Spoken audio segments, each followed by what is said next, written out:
Iya Ibu, jadi mau bertanya nih perihal PT Bluebird sebagai salah satu PT raksasa di Indonesia. Ini awal mulai berdiri itu sejarahnya seperti apa sih Bu? Jadi awal mula itu kita ada persyaratan untuk mendirikan PT untuk taksi ya. Jadi persyaratannya harus ada uang, harus ada lokasi, harus ada PT yang sudah berdiri, lalu harus ada ya punya kegiatan apa. Jadi waktu itu akhirnya ada empat kelompok yang bersama-sama membentuk PT Bluebird Taksi. Salah satu dari kita adalah dengan melalui CV Restiani karena sudah ada CV. CV itu sebetulnya pada saat itu belum ada apa-apa, akhirnya kita jadi satu kesatuan. Dari kesatuan itu ada 4 kelompok. Dari kelompok itu entah bagaimana, tapi satu persatu hilang. Jadi ada waktu sedang Jaya akhirnya nggak tahu bagaimana, apakah diminta keluar atau apa, karena pada saat itu saya ikut sebagai pendiri, tapi tidak boleh ikut dalam rapat. Akhirnya mereka keluar, 2 kelompok keluar. Ini awal ini memang proyek keluarga apa gimana sih Bu? Sebetulnya ini proyek, ada keluarga, ada orang-orang lain. Jadi karena itu 4 kelompok kan, 1 keluarga saya, 1 keluarga yang dianiaya itu, dan 2 keluarga lain. 2 keluarga lain itu sudah minggir dalam keadaan masih jaya. Yang 1 kan ada penganiayaan, itu tahu kan beritanya. Itu juga 1 kelompok juga, tapi dia belum mau minggir. Saya juga banyak masalah, tapi juga belum mau minggir karena saya pikir ya keterlaluan juga, harus ikut bekerja, nggak dikasih gaji, tapi ya harus melepaskan. Jadi akhirnya mungkin inilah kejadiannya. Jadi kita kembalikan lagi bahwa dulu itu tahun 71, 71 PT-nya didirikan, 72 mulai operasional. Kemudian perusahaan itu sudah berkembang cukup pesat, dan akhirnya 1994 sudah ada PT yang namanya PT Sigler. Saham saya di situ saja sudah diambil. Jadi waktu itu kembali lagi ada kelompok lain, ada kelompok keluarga saya. Dari kelompok keluarga saya, akhirnya saham saya diambil tanpa sepengetahuan saya. Jadi caranya juga sama, saya tidak dihadirkan dalam pembuatan akte. Akhirnya nama saya hilang, ketahuan hilangnya setelah 6 tahun. Lalu saya gugat menang. Kembali lagi terjadi pada saat ibu saya meninggal, kan ada harta warisan. Harta warisan juga dibuatkan akte yang akhirnya harta saya sebagian dihilangkan. Saya ke pengadilan lagi dan menang lagi di pengadilan. Kemudian terjadi banyak terorisme yang akhirnya membuat saya keluar sebagai pengurus karena saya pikir sudah keterlaluan. Tapi pengurus dari CV, saya belum keluar sebagai direktur dari PT Bluebird Taksi. Saya keluar sebagai pengurus, kok harta saya diambil? Harta di PT Bluebird juga diambil. Sekarang hubungannya kemana? Katanya, keluar sebagai pengurus, hartanya juga hilang. Sekarang kalau di PT Bluebird bagaimana? Saya kan tidak keluar sebagai pengurus. Hartanya juga ikut hilang.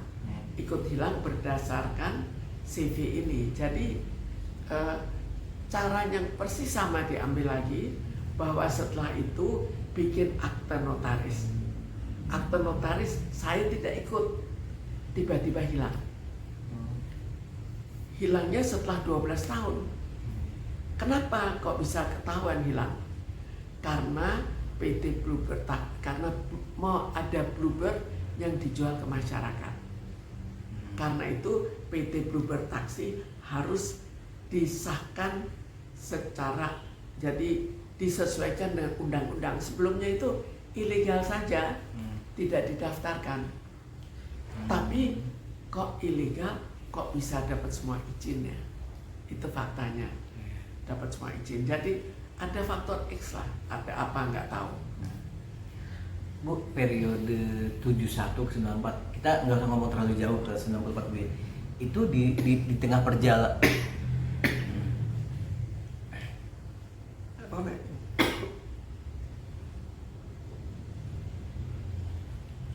di tengah perjalanan itu ada kan berita Bu ya, PT Bluebird ini pecah menjadi dua, PT Bluebird A dengan PT Bluebird B. Nah itu gimana sih Bu awal mulai bisa pecah Bu? Itu lain lagi, itu jadi ini proses nantinya, jadi ini prosesnya masih panjang. Jadi tadi baru sampai PT Bluebird Taksi, akhirnya ada modal kecil yang masuk. Modal kecil itu hanya dari kakak dan adik saya. Dan itu juga kembali lagi tidak diketahui tadinya.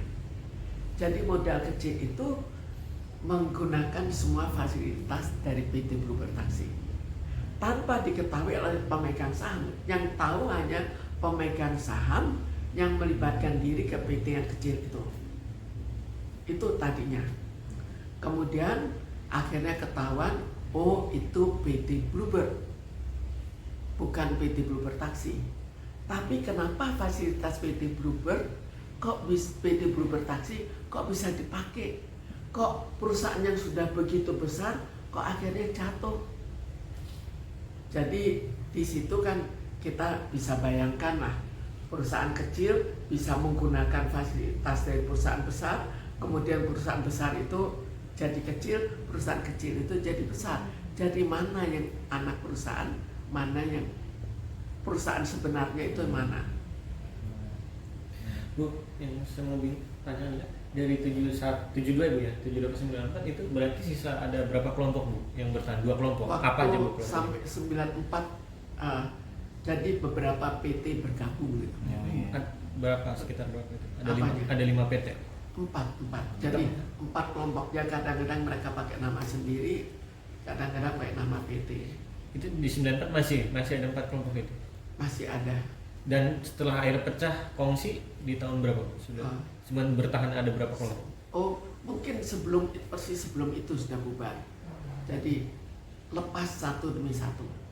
Jadi Dan setelah itu yang penganiayaan itu saya tahu sendiri, kalau mereka berani membongkar itu RUPS disuruh mundur. Jadi menurut pengakuan dari pemegang saham itu, dia mengatakan dia sudah sering disuruh mundur, tapi orang tuanya masih ngotot. Kalau saya tidak disuruh mundur, tapi diganggu ya, tidak boleh dapat gaji, harus kerja keras, harus apa. Jadi saya waktu itu kalau belajar saja, saya dipersalahkan sebagai keluarga karena apa? Dianggapnya egois. Jadi saya kalau belajar itu diam-diam malam baru belajar. Bu, berarti yang bertahan dari 71 94 sampai sekarang itu kakak ibu. Akhirnya sisa 2 keluarga. Siapa Bu? Satu keluarga saya, kakak, dan satu keluarga yang satu. Tapi dari keluarga saya kan otomatis tersingkir. Alasannya apa Bu? Ya tersingkir dengan dibuat akte gitu. Iya. Akte tanpa sepengetahuan saya. yang menyingkirkan ibu berarti kakak Dan adik. Iya. Dan yang keluarga lain siapa ibu? Keluarga lain kan masih ada. Terus Jadi ada 2 keluarga di mana yang satu masih utuh tapi sudah dianiaya, satu yang saya hartanya diambil gitu. Oh berarti ibu tidak hanya digelapkan saham di Bluebird ya, berarti warisan pun juga Bu ya? Iya. Warisan juga. Tapi saya menang di pengadilan. Menang di pengadilan. Oh iya. Bu, waktu Bluebird berjaya-jayanya kondisi finansial itu ibu mengecek juga gak sih? Artinya ibu yang mengecek itu. Jadi sebetulnya ini namanya keluarga ya.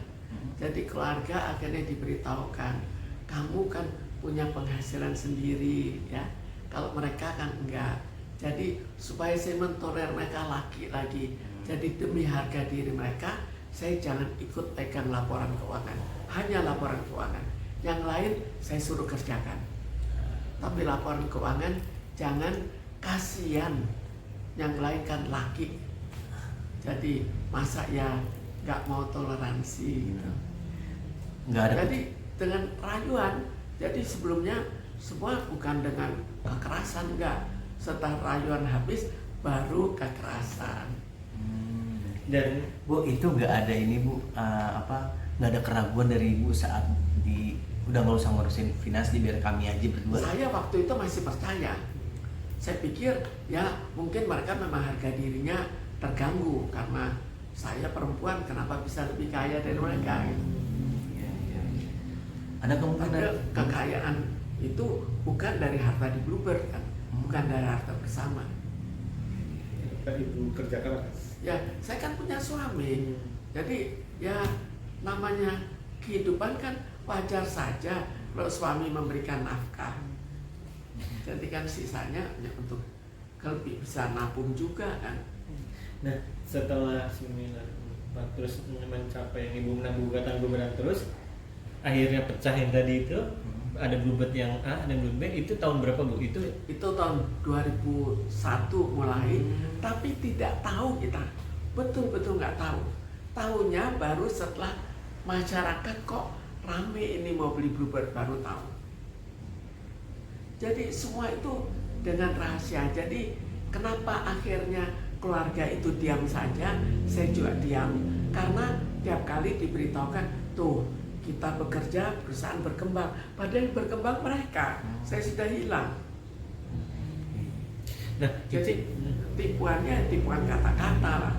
Dan karena tidak ada rapat umum pemegang saham, tidak ada laporan keuangan, dan karena dengan segala tindak kekerasan, maka akhirnya ya sudahlah, kita diam saja karena perusahaan berkembang. Tahu-taunya bohong semua. Tapi Ibu mengecek juga gak sih hasil pendapatan saat itu Bu?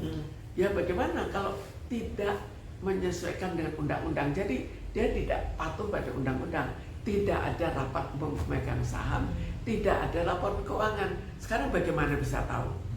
Dan Ibu saat itu mendapatkan hasil juga walaupun kecil mungkin gitu? Nggak dapat, nol. itu berlangsung berapa lama Bu? Tidak ada RPUS itu Bu?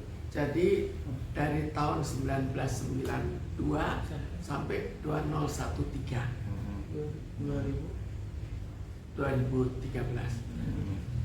Artinya PT Di, 18 tahun. Bisa dibayangkan 18 tahun Tidak ada. bisa ya. Artinya PT Bluebird yang asli yang Ibu mendirikan itu akhirnya lengser Bu ya? Atau gimana Bu? Bukan lengser, jadi kecil. Sekarang saya nggak tahu berapa besarnya, tapi jadi kecil. Tapi saham saya dihilangkan dulu, kemudian itu jadi kecil. Jadi kan nggak bisa ganggu Bluebird yang TBK. Nggak bisa ganggu kan, karena terlalu kecil. Jadi saya disingkirkan dulu. Pemegang saham lain itu juga ikut disingkirkan. Cuma saya yang singkirannya besar, disingkirkannya besar. Oh jadi masyarakat nggak tahu Bu ya, padahal ini berbeda, tapi mereka menganggap mungkin ini sama-sama Bluebird gitu Bu ya? Sekarang kita tanya ke sopirnya, ini Bluebird atau Bluebird taksi? Tanya ke karyawannya, Bluebird atau Bluebird taksi? Ada nggak yang tahu? Saya juga nggak bisa tahu kok. Tapi sebenarnya PT Bluebird itu go public kapan? Publiknya 2014. Oh setelah ada RPS itu. Jadi terpaksa didirikan, dibuat RPS. Kalau tidak, nggak, Bluebird-nya nggak bisa go public gitu. Jadi kan ditanya sarananya apa? Oh sarananya kerjasama. Karena itu saya harus dikecilkan dulu supaya saya nggak ikut bersuara. Ini tidak ada kerjasama.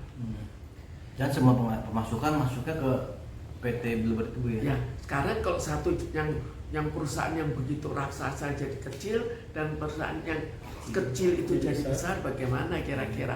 Apakah ada penipuan atau enggak? Tinggal pikirkan sendiri. Yang bertahan itu jadi siapa Bu?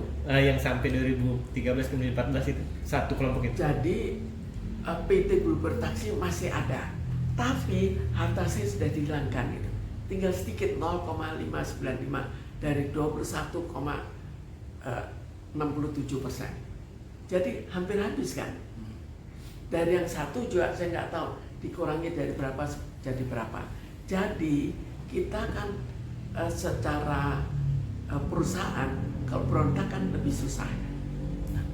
Taksiran angka berapa tuh Bu kira-kira Bu? Sekarang kalau kita lihat bahwa saya sahamnya diambil, maka sebetulnya perhitungannya tidak terlalu susah. Kita lihat saja sekarang saham di PT Bluebird berapa, berarti 21% itu milik saya. Logikanya ya. Boleh tahu Bu berapa Bu? Boleh tahu. Saya belum lihat berapa Kisaran? harta, itu puluhan triliun.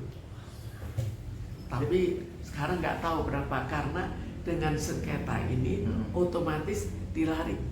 Kira-kira kemungkinan dilarikan, jadi nyusut-nyusut kan. Tapi jelas miliar sih udah nggak mungkin nggak. Lihat aja berapa mobilnya.